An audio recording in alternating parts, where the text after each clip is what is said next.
It's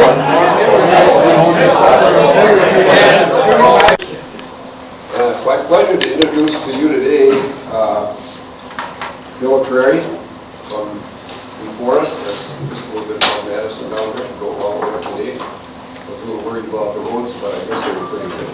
They were good. They were dry. And when he was walking on yesterday, was it cold? You'll notice his shoulder. What he didn't show, I don't real bad. It's not fall. Anyway, Bill has written a book that we have right here. He's as an expert now. He's going to be able to tell us all the things we need to know we didn't know before. Some of the old timers around here probably could contribute a little bit, but I think we'll all learn something tonight. So now you're going to talk to me. I'm going to turn the microphone over to. No.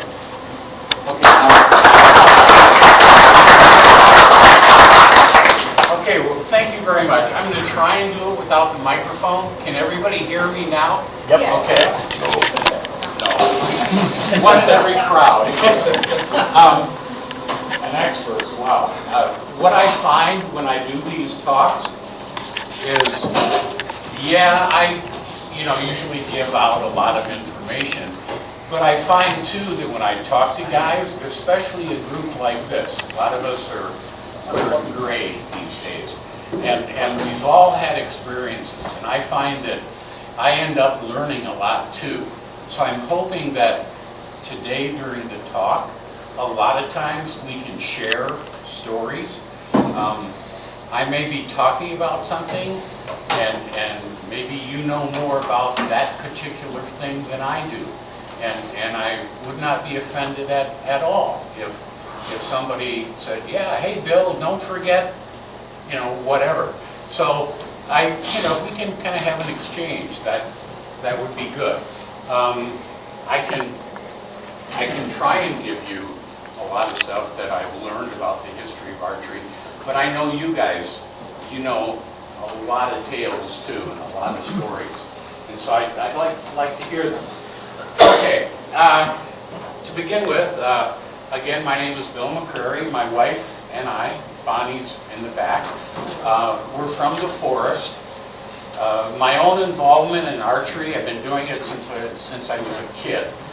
I know back then in the 50s, the cowboy Indian movies were big, and when us kids on the block, we played cowboys and Indians, I always wanted to be an Indian because they got to have the bows and arrows, and I thought that was neat back then. But anyway, I've been doing it all my life. I first went bow hunting at the age of 12 in 1957. I didn't get one then. It took me till 64 to get my first year. But I've been hooked ever since then. Even when I was in the service in the 60s, I always arranged my leave so I could come back to Wisconsin and bow hunt in the fall. Sometimes I only got a few days, but I can say that I've bow hunted steadily since my very first year.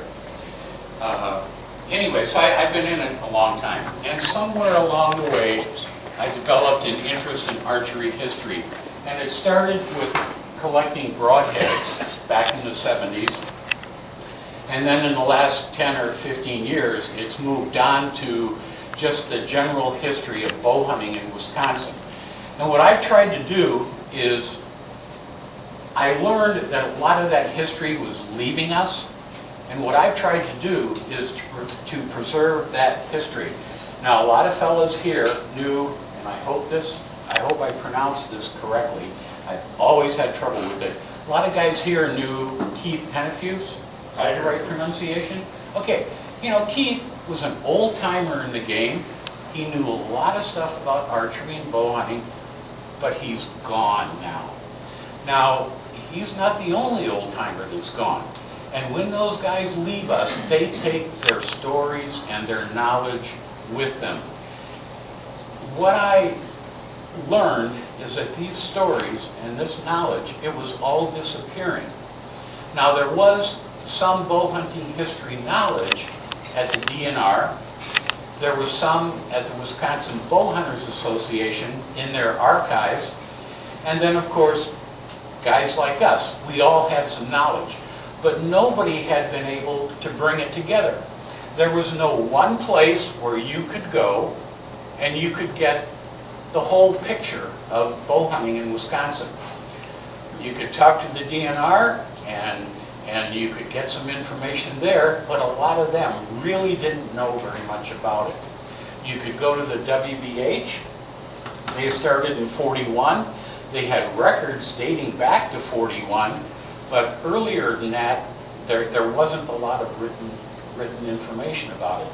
Anyway, what I decided to do was to collect information from the DNR, from the WBH, and from guys like this, and put it on paper and to develop it into a story, and that's what this is right here.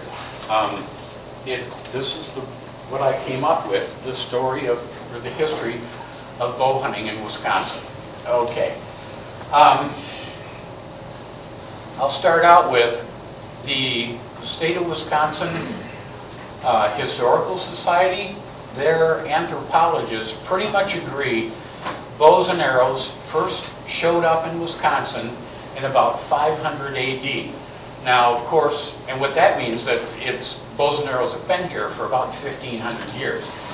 Now, of course, that would have been in the indigenous people, the Native Americans in Wisconsin. And what happened is that over time, the bow and arrow became their state-of-the-art weapon. They used it for gathering food and for defending or expanding their home territory. It was of paramount importance to the Native American culture here in Wisconsin. I've heard it said that it would be impossible to overestimate or to overstate the importance of the bow and arrow to the Native American culture in Wisconsin. But what happened with that is that about 1600, when white men, mostly Caucasians of European ancestry, started coming to Wisconsin, some of the early Jesuit priests and some of the trappers and the explorers, they introduced firearms. And that was starting around 1600. And then after that, firearms were assimilated more and more into the Native American culture. And over time, the bow and arrow assumed a subordinate position. It wasn't as important to the Native Americans as it once was. By the late 1800s, the Native Americans here were not really using the bow and arrow very much at all for hunting. As a matter of fact, the Wisconsin Conservation Commission in 1888 had passed a law that in order to hunt in Wisconsin, you had to use a firearm discharged from the shoulder. Now, of course, for small game, that could mean a shotgun, and for big game, that would mean mostly a center fire rifle or perhaps a flintlock. But it had to be a firearm discharged from the shoulder. You couldn't use a bow and arrow. You couldn't use a spear or what they called an addle, which was a spear thrower. So you had to use a firearm. So now that was off the reservation only. On the reservation, the Indians or Native Americans could use whatever they wanted. But anyway, by about 1800, bows and arrows were simply not being used very much in Wisconsin for hunting. The bow and arrow up to that point had kind of a survivalist nature or survivalist role to it.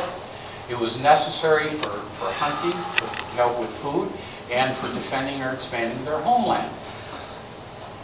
When the white men took up the bow and arrow in the late 1800s, they used it as a recreational instrument. For the Native Americans, it was survivalist in nature. When the white men started using it in the 1800s, it was recreational in nature. Now, there were some organized attempts at starting archery clubs in Wisconsin back then.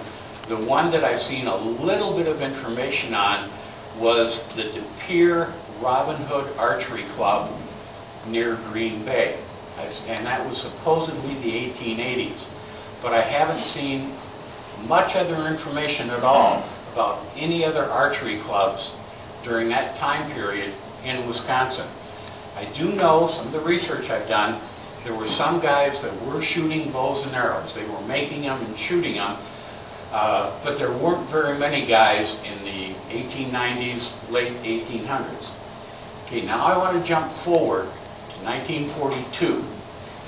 Roy Case, and I think most people here are familiar with that name.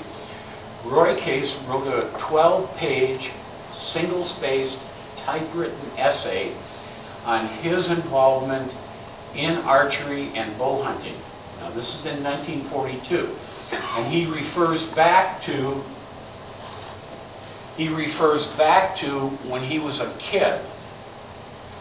And what I'd like to do is read to you a little bit of that 1942 essay. I have two pieces here I'd like to read.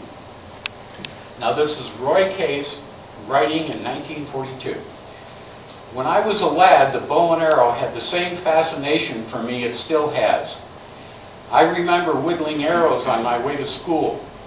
The best archery textbook for boys back in the gay 90s was Two Little Savages by Seton Thompson.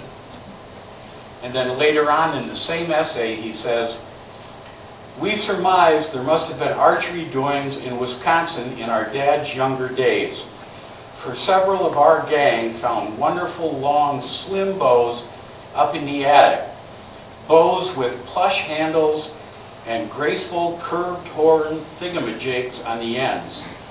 These bows I later guessed were relics of that first archery rage, which, started by Maurice Thompson, resulted in the founding of the National Archery Association in 1879. So that was Roy Case referring back to what his early interest in archery in the 1890s. Now he was born in 1888, so in the 1890s he was a young boy. What happened with him is that he graduated from high school in Racine. He was a direct descendant of the J.I. Case threshing machine company of Jerome Case, who founded that. Roy then attended Harvard University, he got married, returned to Racine, and went to work at J.I. Case. He worked there for 10 years. Now, being in line to inherit the business, he decided to retire in his 20s. He worked for only 10 years. And what he did then is he threw himself into archery. But in the 19-teens, Roy had made equipment for himself and for his young son. Now, he admitted that when he made that equipment, there was a lot of learning to be done, and there was a lot of progress to be made in terms of improving the equipment. He kind of struggled at that time because there weren't a lot of people that knew how to make quality archery tackle. And he kind of struggled with what he had. But in 1923, Saxon Pope had written, out on the West Coast, had written Hunting with the Bow and Arrow. That, of course, talked about hunting with the bow and arrow, but it also offered instructions on how to construct quality archery tackle. Roy somehow found a copy of that book, and he started following the instructions in there, and he started producing quality archery tackle by the mid-1920s. At this same time, he recruited friends of his into the hobby, and there was a small group. Now, Roy was from Racine. There was a small group in Racine who were shooting together on a regular basis. In 1928, Roy, with his son Roy Jr., and a friend named Stanley Gear, they formed the Racine Archery Club, which is the oldest archery club, as far as I know, it's still going on, the oldest archery club in Wisconsin. At this same time, actually maybe 1925 or 26, Roy and his son opened a small business in their home in Racine, and he was selling handmade, homemade tackle to people that he knew. So in Racine, the southeast part of the state, there was some interest in archery and an interest in organizing archers in the 1920s. I mentioned the Racine Archery Club.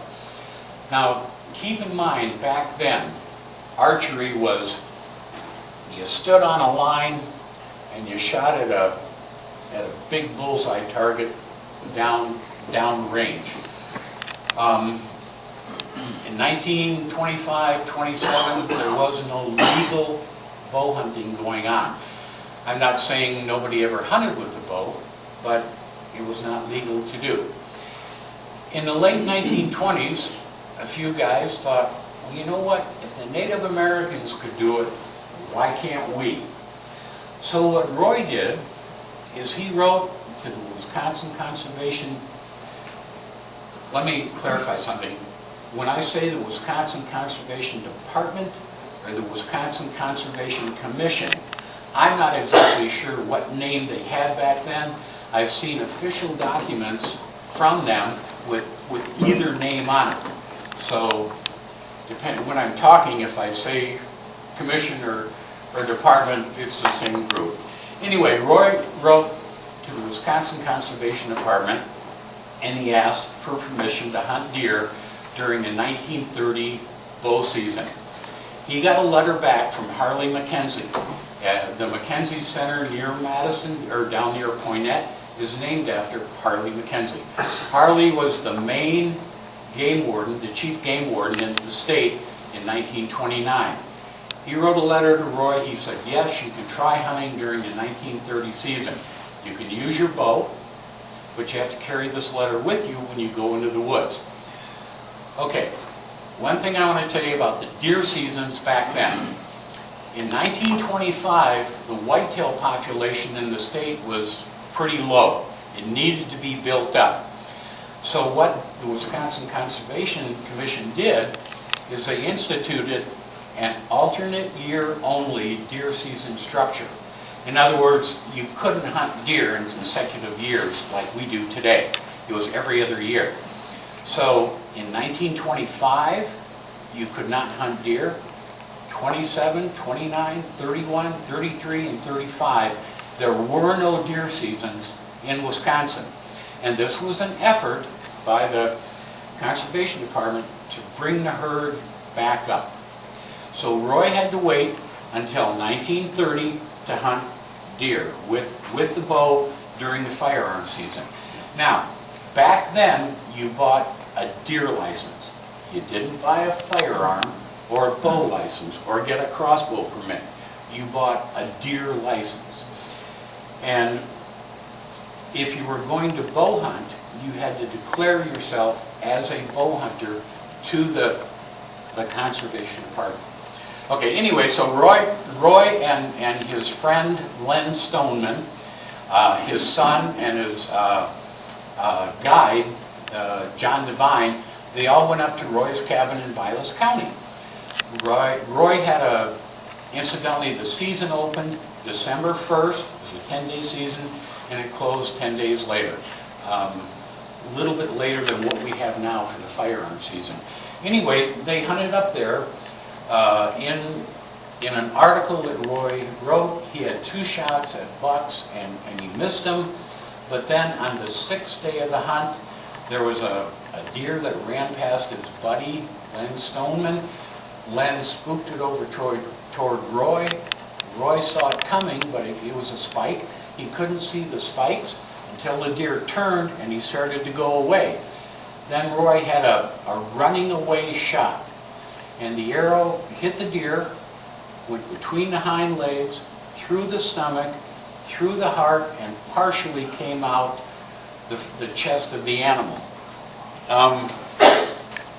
This is a picture of the deer right here. I think most, and this picture has been, it's a very famous photo. It's been in lots of sporting magazines. It's in the Heritage Foundation. We use that picture quite a bit. It's a picture that has been printed and reprinted a million times. But there's two things most people don't know about that picture. Okay, if you look at the photo very close, you look at the left front leg, right along the top edge of the left front leg, you can see the arrow sticking out of the deer. Now, of course, it was restaged for this photo opportunity. But if you look real close, you can see that arrow sticking out of the front of the deer. That's the same picture that's on the front of this book, too. I had to get permission to use it, but it's really a historical photograph. So that's number one. Most people never see that arrow. And if you guys haven't noticed, I invite you up here to take a peek at it after we're done here. The second thing is, the deer was killed in Vilas County. So people naturally assume it was a Vilas County picture. Not so. They tried to take pictures up there, but it was very cold. The camera didn't work. They took the deer back to Racine, and Roy knew someone at the newspaper department. They got in touch with him, and they took the pictures in Washington Park within the city limits of Racine. So, I know, I kind of laughed about it too. But because I had this set up somewhere, and a fella came over and he said, "Is that Roy Case with the deer?" And I said, "Yeah." And he said, "Boy, I'm from Vilas County and it looks just like my woods." Good for you. And then later on when I was talking about it, I watched his face and his jaw dropped. But anyway, it was fun. So there are two things about that picture, you know, the arrow and then where it was taken. And it's a very historic photo. Okay, so Roy shot his deer in 1930. It was the first deer to be shot in the state of Wisconsin in the modern era of archery. Now, like I said a little bit ago, for the Native Americans, archery bow hunting was survivalist in nature. For Roy, it was recreational. So it was our first, you know, all of us here are recreational bow hunters. And for Roy, it was a recreational harvest. And to me, that's a big distinction when you talk about old archery and modern archery.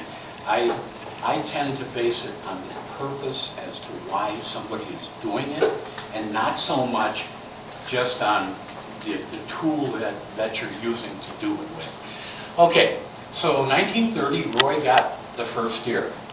In 1932, there were a few hunters that went hunting with the bow, but the only account that I've read, again, came from the Case family, and it said that they went up to the cabin in Vilas. They hunted, that Roy's wife, Marion, had a shot, but she missed, and apparently nobody else had a shot. So in 32, no more, okay, 31, no hunting at all. 32, they tried, nobody got anything. 33, no hunting anymore, because the closed seasons. So then you come up to 34. Okay. In 1933, at the state tournament in Fort Atkinson, there were, of course, guys there, but Roy Case, Larry Whiffen Sr., a fellow named Otto Wilkie, and then a fellow named Aldo Leopold. Incidentally, I think most of us have heard that name, Aldo Leopold. You know, he, of course, is a very famous ecologist from Wisconsin. But he was very heavily involved in Wisconsin archery and bow hunting in the 1930s. His whole family was. His wife Estella, his son Starker. They all shot in the state tournaments, and they all took home different kinds of trophies for flight shooting or for target shooting. They all did very well. Anyway, the 33 tournament, you had Case and Wilkie and Whiffen and Leopold. And they were sitting around the table, not unlike some of the guys today here. And they were just talking about Roy, his deer, And they came up with, why don't we try and do this every year? Why don't we ask the Conservation Commission if we can have our own time and our own area to hunt? So what they did is Roy Case wrote up a petition, all 4 of them signed it, and then Aldo Leopold was beginning to get some notoriety. He was at the university by this time. He was beginning to become a famous conservationist. He took it to the state. Because it was Aldo Leopold, they accepted what he was saying, and the Conservation Department said, yes, during the 1934 season, you can have your own area to hunt and your own bow season. What they did is they gave bow hunters Sauk and Columbia counties only in November 1934, November 24th to the 28th. That's when bow hunters in Wisconsin got their first season. It was the first archery season of any kind in Wisconsin. Incidentally, it was the first archery season of any kind in the United States. So we in Wisconsin, we were the first guys to have a bow season. Now, I know that out west, Pope and Young, Chester Stevenson, Will Compton, all those guys had shot animals with a bow and arrow. I'm aware of that. But they didn't do it within the structure of a proclaimed bow and arrow season. They did it with special permission from the game department, or maybe they were collecting animals for a museum or a university study. Yes, some guys out there had done it, but we were the first ones here in Wisconsin to have our own season. Now, I mentioned earlier, if you were going to go bow hunting, you had to declare this with the Conservation Department. So we're going to have our own season in 1934. How many guys are going to sign up? 40 guys actually signed up to hunt with the bow during that first season. At the end of the season, 1 deer had been taken. Now, it had to be a fork-torn or a larger buck. 1 deer had been taken. Anybody have any idea who shot it? It wasn't Roy Case. He got the first one in 1930. Anybody have any? Illinois. There you go. It was a fib. I mean, how could we do that? We're Wisconsin bow hunters, and some Illinois dude shot the first buck. How many of us would not have loved to have been the guy to do that? Huh? He was from. His name was Bill Oslin. He was from the Lincoln Park Club in Chicago, and he was hunting with Roy. This picture here is a picture of the group. There's Roy Case, he's here. This is Bill Oslin, then John Devine, Larry Whiffen Sr., then Chuck Popolowski, and then Len Stoneman. Now, Len Stoneman over here, he's the guy that back in 1930 spooked that spike buck to Roy. Larry Whiffen Sr., right here. I know that many of you are very familiar with that name. He was a friend of Roy's back then. Anyway, this is the group that got Bill Oslin shot the deer, but this is the group that were hunting together.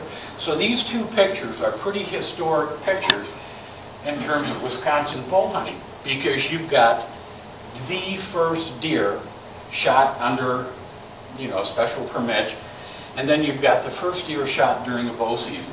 I did include this one. Well, both these are in my book, but I did include this one. It's really a pretty crappy picture. I mean, the photographic quality is not very good. But you don't get much more. I wish it was a better quality, but I could only work with what I got. Okay, in 1934, 1 deer. In 35, again, no seasons.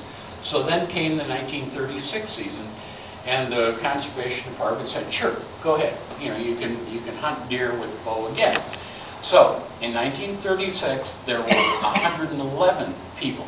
There were 40 in 34. 1936, there's 111 people that declared themselves as bowhunters, and again, they got one deer. In 37, there were 134 bowhunters. They got 0 deer. In 38, 330 bowhunters. They got 1 deer. And in 39, there were 600 bowhunters, and they got 6 deer. So you can see that, you know, Case in 1930, 2 bowhunters, himself and Glenn Stoneman. 1934, 40, then 111, and then 130. Every year we're getting more and more bowhunters, and they're starting to get more deer. In 1939, they got 6. So we're starting to get more deer. We're starting to become more successful. Not necessarily in terms of a percentage basis, but there are more hunters, so there are more deer. In 41, there were 5 deer taken. Then in 42, when World War II really took off, a lot of the people, a lot of the guys that would have been bow hunters, they were either working in the industrial areas of our nation, or they were in the service. So the number of bow hunters during the war years, it did keep increasing, but the pace of the increase had been slowed quite a bit. By the end of the war, though, in 45, the war ended in the spring in 45 in Europe, and then September 2nd in 45 in the Pacific. So when the guys started coming home in the fall of 45, a lot of them started bow hunting, and they took up this new sport of archery. It was new for us Caucasians, but it was ages old, as we talked about earlier. And ever since then, since the mid-1940s, the number of bow hunters has pretty much steadily increased. And the number of animals that we've taken has increased also. It doesn't go up every year. There's some fluctuation there, but on an overall basis, we've had more bow hunters and we're taking more animals. Now, with the crossbows coming in, our numbers are actually declining. There's still a lot of guys out in the woods, but they're not using a vertical bow. Some of them now are using a horizontal bow or a crossbow. We're getting better at it too.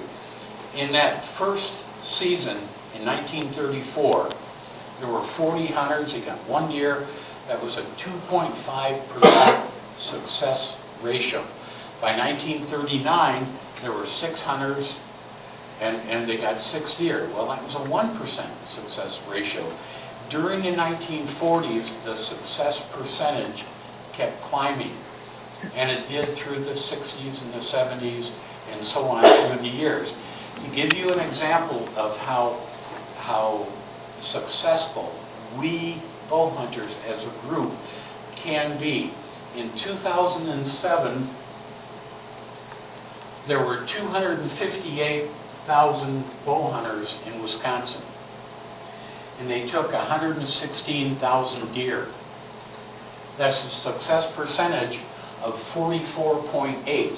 So in other words, almost every other one of us shot a deer with a bow and arrow. And that's a far cry from what was happening back in the 40s and the 30s. You know, we've gotten better at our craft. That was the highest success percentage we've ever had. Right now, it's right around 25%. In 2015, there were 209,000, slightly over, 209,000 bow hunters in Wisconsin, and they shot 53,004 deer. It's slightly over a 25% success percentage. That's roughly 1 out of 4, a little more than 1 out of 4. So we do well now when we go out in the woods, we go after whitetails. One thing that I'm going to refer back now to the early 70s. One thing that happened in the 1970 to about 1980 is that there were three new devices that gave us a lot more success in terms of going out and being able to kill a deer. Hostas Allen in the mid-60s had come up with this bow design, put wheels on the end and tables, and he invented the compound bow. I think he got a patent on it, I think it was 68 when his patent was approved. And then by about 1970, 71, there were companies that were starting to manufacture compound bows for sale. So they started coming in. I think the first one on the market was 69, but by 71, 72, there were a number of companies producing them. At the same time, the mechanical release started becoming popular. And so you combine that with a compound bow, and you have new levels of accuracy that are being reached. About the same time, the X ring on the blue targets had to be introduced because there were too many guys shooting 300s. So now they needed a way to separate the top shooters, and they did that with the X ring. And also what happened is in 1971, the tree stand became legal to hunt with in Wisconsin. So three things happened in the early 70s. The compound bow, the release, and the tree stand. And it's kind of a trilogy which guaranteed success, or didn't guarantee it, but it made it easier to shoot your deer with the bow. And if you look at the, I've got all these numbers in the book. I don't remember the exact numbers right now. But if you look at the number of deer killed in 71, and then in 80, it's almost 4 times as many in 1980. And that's because compound, the release, and the tree stand. So that really helped us shoot more deer. Okay, so that's kind of pretty much our bow hunting history per se. Now, over the years, there have been a lot of problems with bow hunting. The Wisconsin Bowhunters Association has led the charge to protect and promote and preserve bow hunting, but bow hunters have had their problems. We have been accused of a lot of things. Most of them are eventually, I guess you would say, proven false. Most of them we overcome, but and there have been ups and downs over the years. I know I talked a lot about the first 10 years or so, and I've kind of glossed over the last 50, but I find those first 10 years with the names I mentioned, those I think I really enjoy studying. Does anybody have anything they'd like to ask? Or, yes, sir. Yeah. If you look at the deer population also, down where they had the first bow season, there were no deer. The deer were all up north. Oh, back then, yeah. You know, yeah. That's why they didn't get any deer. And as the deer population increased, and the archery kill went up, you know. So that's the biggest thing. Yeah. You know, the deer population went way up. Yeah, So back had in the choice. 1930s,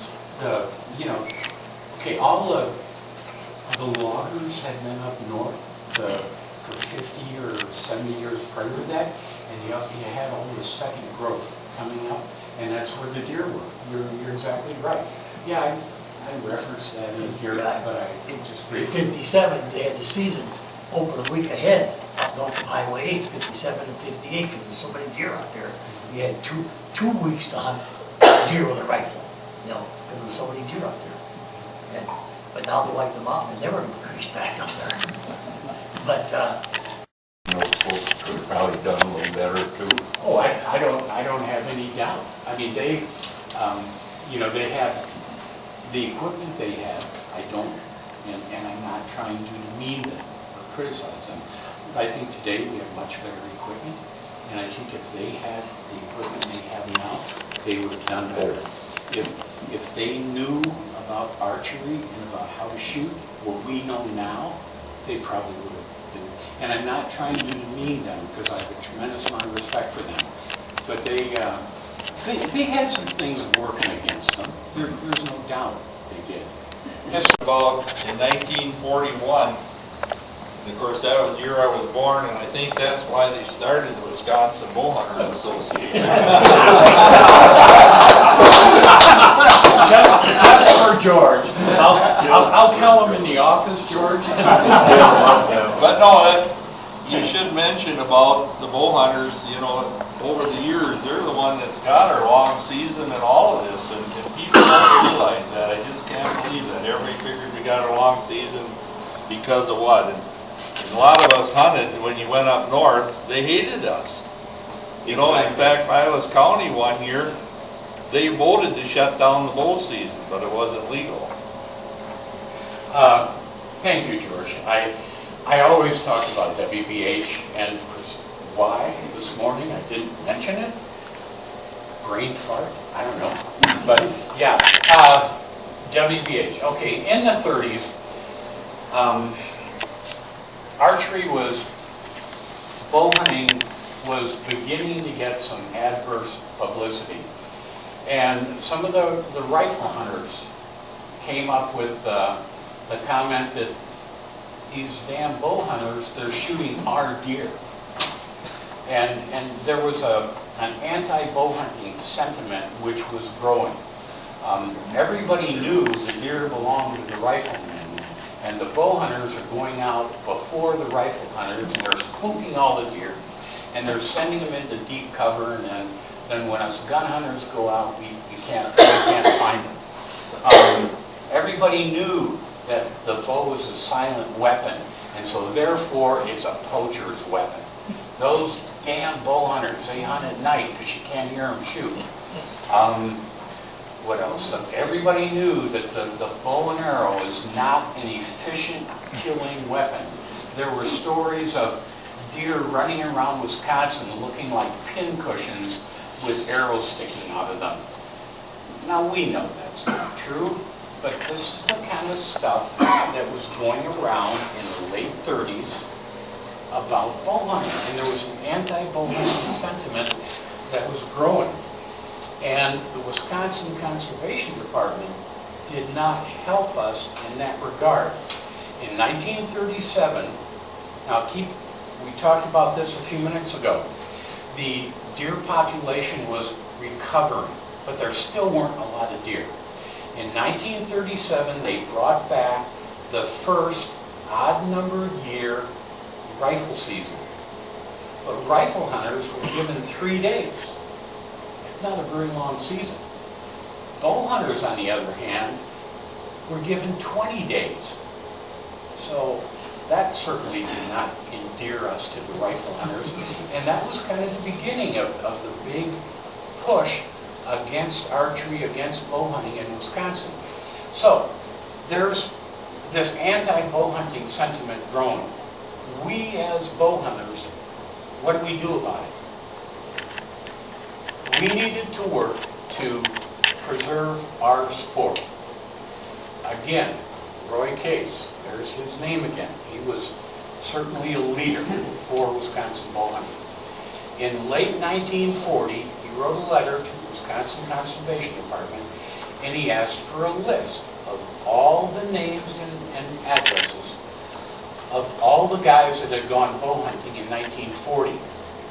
In late 1940, December, early January 41, he sent a letter. He had a form printed out, and he sent it out to everybody on that list.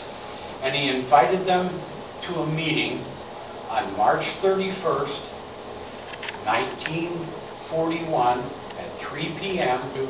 in Madison at the Lorraine Hotel on West Washington Avenue. And the purpose of the meeting was to create an association for archers, for bow hunters in the state. Incidentally, Roy Case is pretty much credited with being the first guy to use the phrase bow hunter.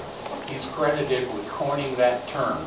And he did that when he was searching for a way to describe himself and his buddies that bow hunted. And he came up with that. So anyway, on March 31st, 3 p.m., 140 guys showed up to the Lorraine Hotel. And they decided to start an association of bow hunting, of archers in the state. It's geared toward bow hunting. And the purpose of, the stated purpose of the organization was to preserve the assets of bow hunting, to preserve bow hunting in the state. They elected a president. Roy Case was nominated, but he turned it down because he felt that the first president of the Bowhunters group should be somebody who lived in Madison near to the Conservation Department where they could have almost daily contact with the Conservation Department. A fellow named Roy Lumen from Madison was nominated. He became the first president of the Wisconsin Bowhunters Association. There was a vice president, a secretary, and a treasurer. There were also 4 governors elected. Now today we no longer have governors, we have directors. But back then they were called governors. About 1950, when the WBH was incorporated, then they became, the name changed from governor to director. But today we have directors. So anyway, the group was formed at this first meeting. And Otto Wilkie, he was one of the guys instrumental in starting it from there at that first meeting, and he made per season. Otto Wilkie was the motion that they changed the name of the organization. It was originally going to be the Bowhunters of Wisconsin. However, he thought it should be something different, and he made the motion that it be changed to Wisconsin Bowhunters Association. So, late in the afternoon on March 31st in 41, that's when the Wisconsin Bowhunters came into existence. And we've now been around, this is our 76th year right now. We're having our convention in a few weeks. Last year we had the convention, and the Heritage Foundation brought a lot of stuff from the Bowhunting Museum there. So anyway, the Wisconsin Bowhunters started in early 1940s, and the stated goal was to help out bowhunters, to preserve bowhunting in the state. And ever since then, the WBH has been doing that. For a while, the Wisconsin Bowhunters application, their membership application, on the back of it, they had a list of about 30, if I remember, 35 maybe, a list of 35 accomplishments of the WBH. And you read that list and you think, without the WBH, we wouldn't have this stuff, or it would have come in much later. And it was simple, common sense things, but the WBH had to fight for them at the state legislature to get them introduced and to get them legalized for bow hunting. And even now, the WBH continues to do that. Our latest 2 battles have been dating in the crossbow issue. The crossbow issue is not done yet, but so far we have kept it out of full inclusion within the bow season. George, did I mention what I needed to there? Yeah, that's pretty good. One thing too, then they started the broadhead shoot in the CETA. Right. And one of the things that happened down there, I was there, you know, when we first got into archery, you know, they all said you're supposed to use a sharp arrow, but a lot of us, we didn't know what a sharp arrow really was. We sharpened them with a file or whatever. But a guy came there with this sharpening kit, and he was going to grab a guy that shot the complete course with a bare razor head, and he had a beard, and he was going to sharpen that up and shave. Yeah, everybody, yeah. Well, he did. He got a bare razor head, and he sharpened it up, and he shaved his beard. And there was a lot of guys down there who bought that sharpener. I bought one too. You must have watched it, huh?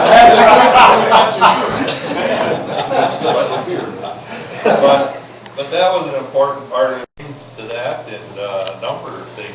Fred came to, I think, 2 of them. The first one, and then we had a guy also in traditional archery, Fred Cash. He was 93 years old and when he finally passed away, but he was to that one and he came back to the one, I think in 50 years or something, and Fred Bear was there. But yeah, that, I don't know what year that shoot started, but it's been around for a long time, and they used to have a lot of shooters. Right, the first shoot was 1946, and the first 2, 46 and 47, were right by the ranger station at Necedah, and then they had to move it down the road a few miles. I don't remember the exact reason they had to, but it had something to do with, it was supposed to be a game preserve, and they weren't allowed to use the property for anything else, and so they had to move it down the road. So starting in 48, they went to a different range, and it stayed there until 88 when it moved to New Lisbon. There is a lengthy section in here about the shoot in my book, about the shoot and about the Necedah trophy, what the history of that is, how it was developed, or how it was made. Actually, it was made by a fellow named Landon in Ontario, Canada. Roy Case commissioned him to do it. It's a bronze sculpture, and Roy Case paid for it and donated it to the WBH. So, okay, well, thanks. Yeah, Joe. Most of us guys, when we go down there and shoot, we always tried to be in the top 10, but when you shot down there, you shot sight shooters and instinctive shooters shot against each other. But buddy here, when you shoot in the sight, I think, then you were cheating back then. But he got, what, 2nd or 3rd place? Second place. Oh. Back in about, what year was that, 67? 72, I think. I got it, well, I gave him the Wisconsin Bowhunter book with his name in it, because I got all the old Bowhunter books from, I joined in 1963. I've been a member every year since then, so.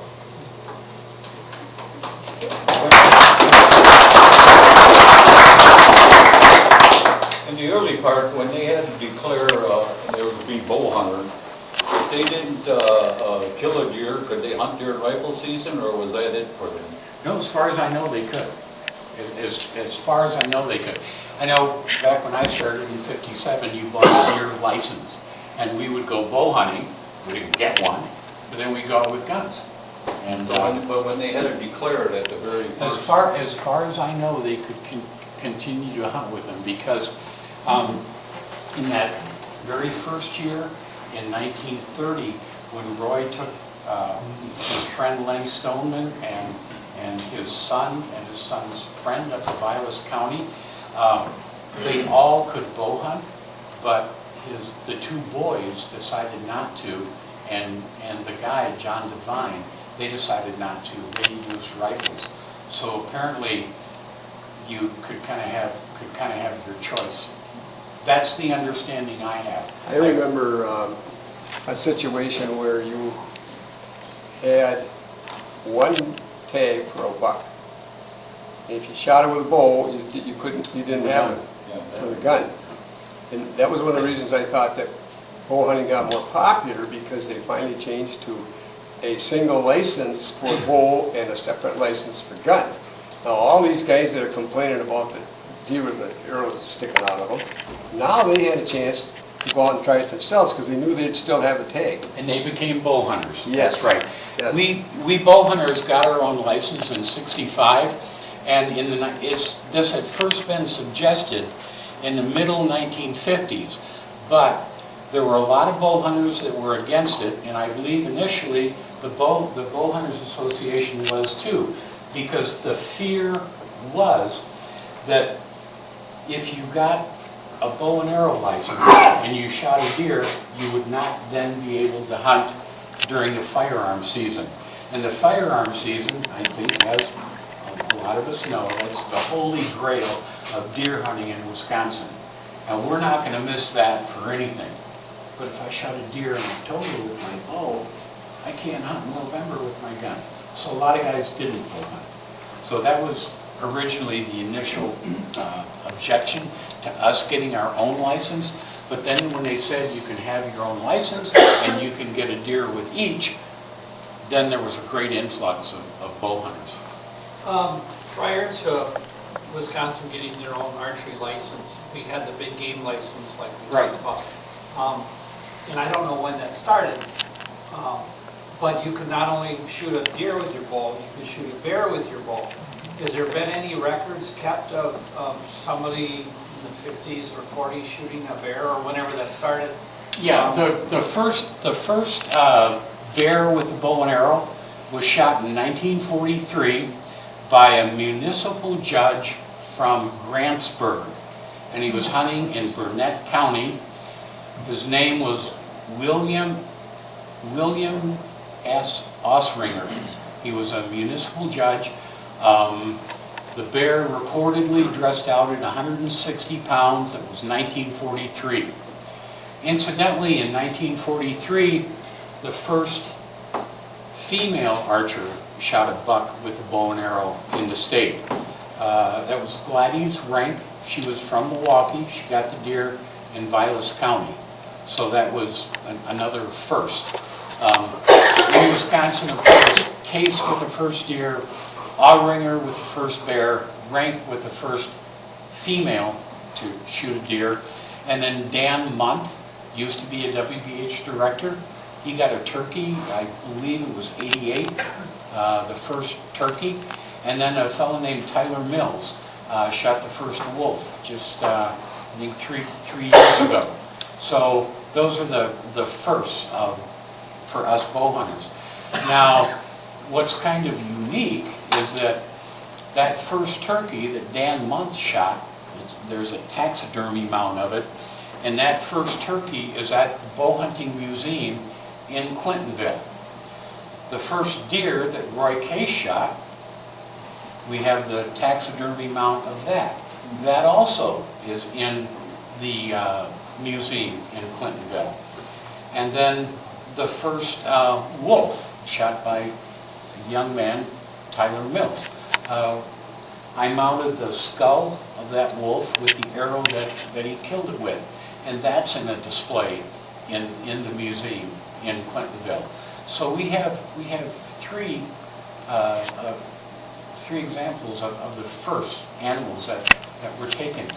I'm just curious, could I see a show of hands? How many guys here have been to the museum in Clintonville to look it over? Well, quite a few. Okay. What I'd like to do, I'd like to pass these out. These are little brochures about the museum, and if you'd like to take one, please feel free to do that. And the museum is open 5 days a week. It's at the Wisconsin Bowhunters headquarters in Clintonville. Admission is free. It's a family-friendly environment. And you know, if you guys are interested in bow hunting history and you want to see some of the old tackle, some of the stuff like this, but a lot more, I mean like a million times more, a lot of it's up there. And there's a lot of stories to go along with it. So I'll pass these out. If you'd like to take one, feel free to do so. Yes, sir. Yes, I'm probably one of the youngest men in the room, and I was very privileged to meet Roy Case Jr. I'm from Kenosha originally. Oh, okay. And You know, so am I. I was a member of Kenosha Bowmen. Yes, sir. But you gave the biggest examples of why Wisconsin archery took off in the early 70s with the compound bow, the release, and the tree stand. But in the years prior to that, my stepfather, who introduced me to archery, like Roy Case in that era. They shot in Lincoln Park in the hot house is what it was called back then. That was where everybody got their skates on, skate on the pond. But my point is, Wisconsin archery and bow hunting has improved because of gentlemen like you that pass on the tradition to the younger. And that is our primary purpose here at the Rib Mountain Bowmen, is to get more and more youth involved, and let them discover the archery. And I know for myself, I was more than happy to take it up. My grandfather started me in Summers, Wisconsin. My stepdad grabbed me, and I never picked up a rifle until I was 38 years old. I was a bow hunter, where to go. When you were in Kenosha, did you ever go to Brennan Brothers Archery? That's where my first bow came from. Yep. The alley off Roseville Road on 22nd Avenue. 22nd Avenue. I used to hang around down there all the time. Then when you I knew my was a kid. stepdad, What was his name? Wayne Morris. Little I Tiger was was American 13. You know, I don't remember that. I was a pest, that I know. And Tyson's and Tyson Sporting Goods, yes. I remember them. Yes. But we were always welcome as kids to tag along. We couldn't hunt until we were 12, but we were going along at 7 and 8 years old, hanging out in the tents. And our job was to get the campfire started, to have supper getting started, so when Dad come in from hunting, we'd have dinner. Unless we had to put it on old school track and field. Okay, how are we doing on time? Do we want to keep going? Or? We're retired, we got all. Let's go back here first and we'll... The membership of the Wisconsin Bowhunters, as far as, where is it? Is it leveled off or increased, decreased? I know it's decreased quite a bit from originally. At one time, I think it was 88, there were 11,000 members. Right now, it's down around 5,000. And so the membership has declined considerably. We try a number of things to get guys to join, but it's tough nowadays because so many people are, the youth, they're on their, smartphones all the time, and it's just tough to get members and to retain members. How many guys here are members of WBH? Okay, well, I tell you what, here's a pamphlet.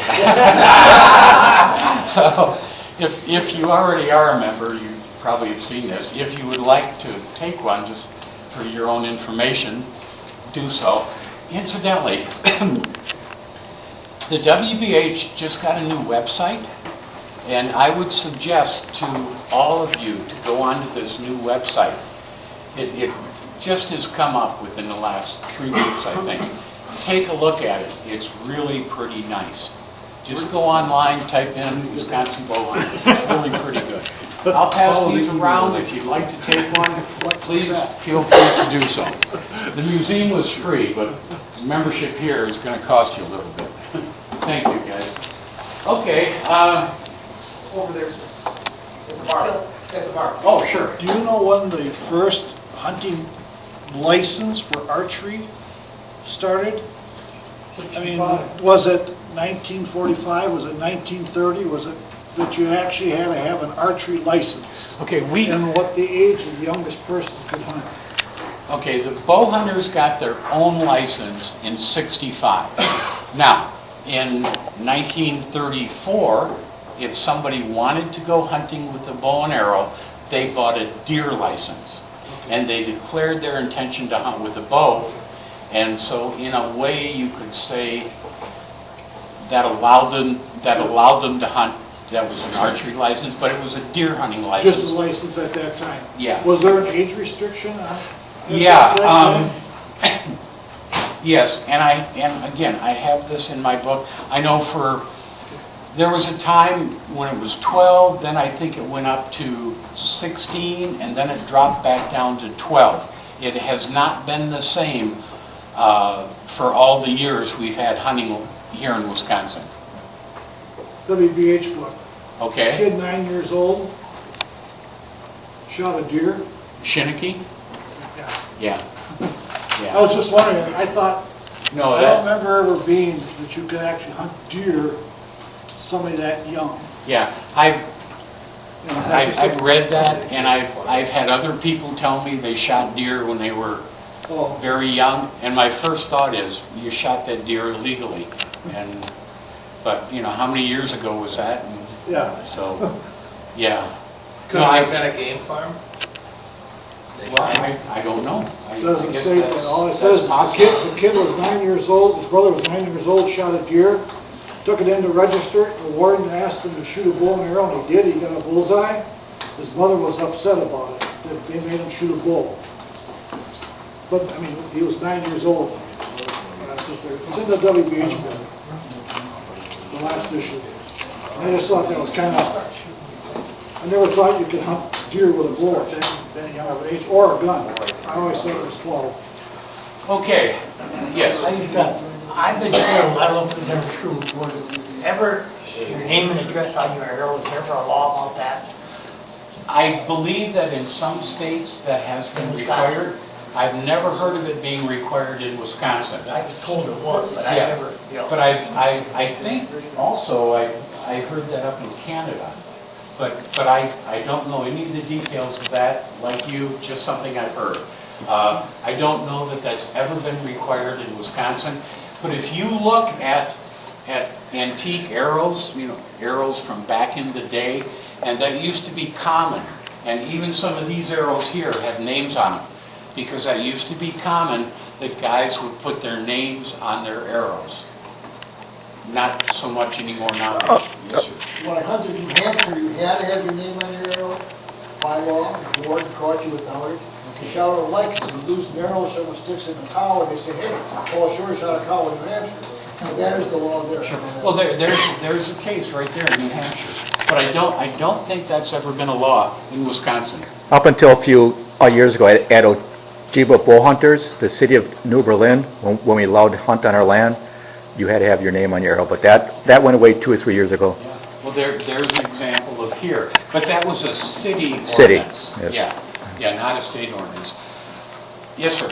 I know of a couple bow hunting clubs that were in the past, and they would do these big drives, and everybody would shoot. If you didn't shoot, you had to buy a beer for everybody. And so they put their names on their arrows, so whoever got the deer could claim they got the deer. We're talking about, I'll get to you in just a second. We're talking about identifying an arrow, something that we used to do years ago that I never see anymore now. And there is an arrow in here that shows this. Now, we all know that years ago with wooden arrows, we used to put a prominent crest on the arrow, and that was up just below the feathers. A lot of times you would put a dip on, you would cap the arrows with a dip, fletch, and put a crest on them. But what we did back in the 50s, occasionally, is we would put a crest down near the broadhead also, because back then, a lot of times you didn't shoot through the deer. A lot of times the arrow stayed in the animal, and he ran, it broke off, but you found the deer and you had a shaft with a broadhead inside the animal.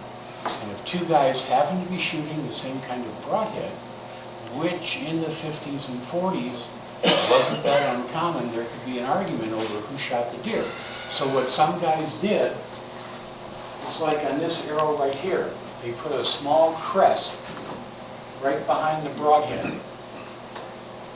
And that's how they could identify an arrow inside of the chest cavity of a deer. Yes, sir. I think one of the reasons they didn't use names on arrows, I worked with a guy that had his name on an arrow, shot at night, the warden chased him.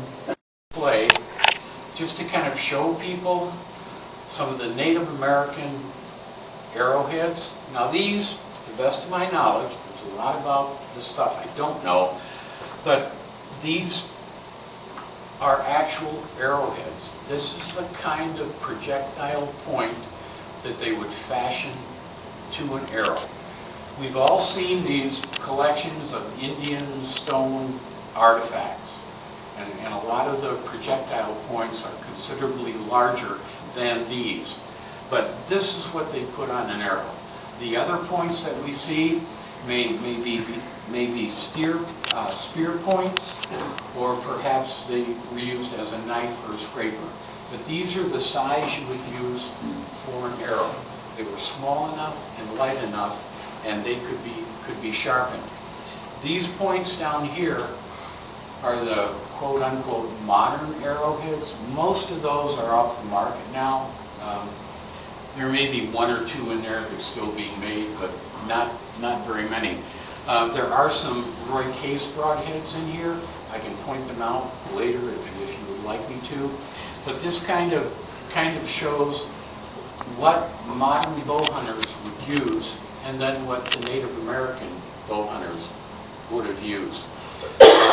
Incidentally, talking about broadheads, in the 1934 season, every bow hunter used a two-bladed broadhead.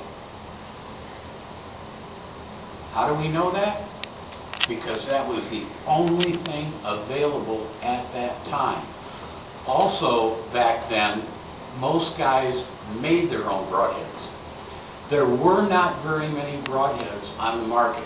You didn't have a Gander Mountain or a Cabela's, or very many archery pro shops or basement archery shops where you could go buy broadheads. A lot of guys had to make their own. And a lot of collectors today, especially in Wisconsin, they find a lot of homemade broadheads. And undoubtedly, they're all two blades, because that's what guys made back then. Down here, there's a couple of the Roy Case heads. Roy Case ordered bullet jackets from ammunition companies. Then he had a special jig made up, and he would run them into a bandsaw to slot them. And then they would put the blade in them. The blade, of course, was die stamped. We put the blade in them, and then they had a little, sometimes they used a pair of pliers, or they had a little apparatus. They could dip this into molten solder, and that would solder the parts together. There is a head over here, which is a Roy Case broadhead that is soldered together, and there's two down in the bottom row that are not soldered together. But the reason I can say with assuredness that in 1934 nobody used any other head than a two-blade is because there was nothing other available at that time. The first three-blade came out in 1936. It came from St. Clair Shores, Michigan, and it was a cast aluminum three-blade broadhead. That was the first three-blade on the market. And then Cliff Sawicki came out with his four-blade, he called it an Eskimo, came out with his four-blade broadheads in 1939. So in 1934, we had to use a two-blade, that's all there was. First three-blade in 36, first four-blade in 39. Incidentally, that four-blade that Cliff Sawicki introduced, that was the first one with a 5-degree tapered ferrule. Now, if you're shooting wooden arrows and you're not using a screw-on type point, you're probably shooting a tapered ferrule broadhead. Cliff Sawicki was the guy that introduced that. The first screw-on type point. Okay, we all know about the converter point adapters that we have now, the 832 screw-in type broadheads. Okay, that was introduced by Bear Archery in 1968. However, in the 1930s, there were two screw-on broadheads that came out. One of them was called the Mailer Interchangeable. It was a barbed two-blade. The other was called the TB Chandler from California. And the TB Chandler came out, I believe it was 35. And that had, oh my goodness, there were probably a dozen different blade configurations, different widths and different lengths too. But and he offered a blunt and a field point and a target point, and they all screwed into a common shaft adapter. But the problem they had with screw-on points, either the mailer or the chandler, is the fact that each one had its own shaft adapter and its own size and thread count. So if I was shooting a mailer and I wanted to put on a chandler, they didn't fit. I had to try and get one from a mailer. But Fred Bear, his engineers, they came up with the screw-on adapter, a little aluminum bushing, tapered, and you glued your broadhead on that, and then you screwed it into your shaft. And then you could put a blunt on it or a field point. So Fred Bear 68, the converter point system, and I would say about 99.9% of the archers and bow hunters living today have shot that screw-in adapter system. Is there anybody here that's never used one? I didn't think so. Okay, so that's a little bit about broadheads. We talked a little bit about arrows. Talk briefly about bows. This is the kind of bow that somebody would probably bow hunt with. Somebody would have used back in the 1930s. I believe this bow dates from the early 40s. To the best of my knowledge, it's a yew-wood bow. You have sapwood here and then heartwood on this side. Why two different types of wood? The reason being that they have different bending characteristics. The sapwood, when you draw the bow back and it bends, it'll stretch. The heartwood will compress. The two will work in concert to allow the bow to bend and not break, and then to return to its original position. A lot of bows back then, they had horn tips on the ends.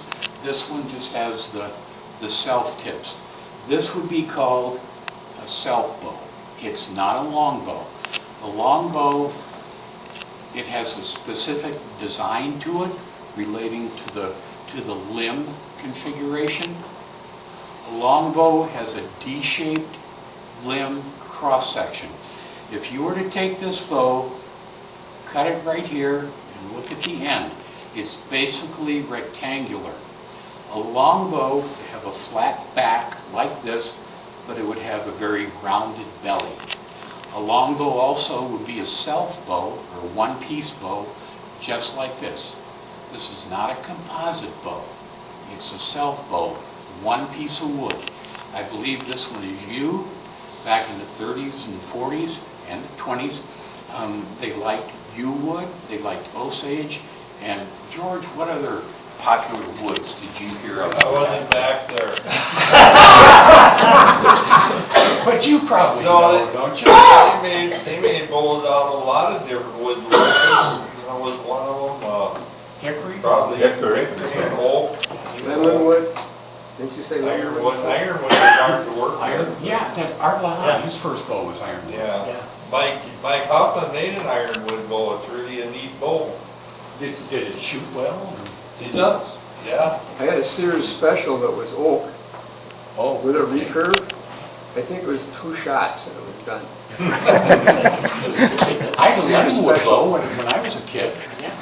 So, but anyway, this is the kind of bow a guy would have probably gone hunting with back in the 1930s. Okay, something unique about this. When you look at this bow, you know, this is the back of the bow, part away from the archer when he's shooting. And you can see it's not real smooth right here. So this doesn't, it's not smooth at all. This doesn't mean the guy was a careless workman. Just the opposite of that. The guy that made this bow, he knew what he was doing. Because